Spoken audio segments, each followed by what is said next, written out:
My name is Jaki Wasike-Sihanya. I am a life and leadership coach on how women can position themselves so that they can climb the corporate ladder.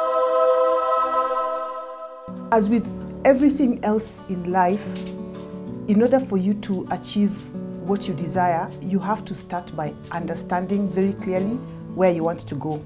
So this definitely applies as far as the corporate career ladder is concerned.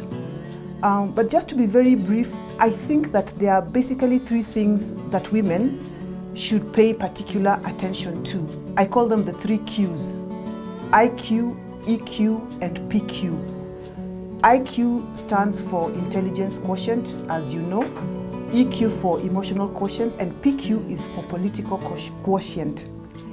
Now, the IQ generally refers to your skills. You need to understand, what job am I doing now? What job am I expected to do in the future? Or what job do I desire for myself for the future? And what skills and knowledge do I need for that job? Do I have them? If I don't, how can I acquire them? So this is the first thing that anybody, not just women, but because we are talking about women, I'm saying that this is something that women really need to pay attention to. So don't think that because you got a job, you have your degree, or whatever qualification it is, that is enough. That is basic. That is a basic requirement to get you into the door, but you have to continuously develop yourself. The second thing is emotional quotient, and this really refers to perhaps another term for it would be self-management. Yeah, it's about how do you communicate. You need to master communication skills. You need to be able to communicate clearly and consistently in writing, in speech, and in body language. Yeah. In today's world, you also need to master digital tools. You need to be able to conduct a Skype call and have a conversation with somebody across the globe.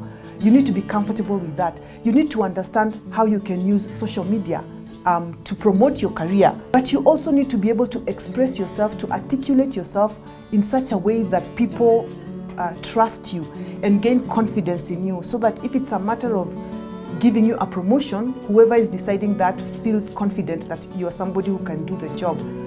And there are some studies that have shown that poor communication skills is one of the top 5 career derailers.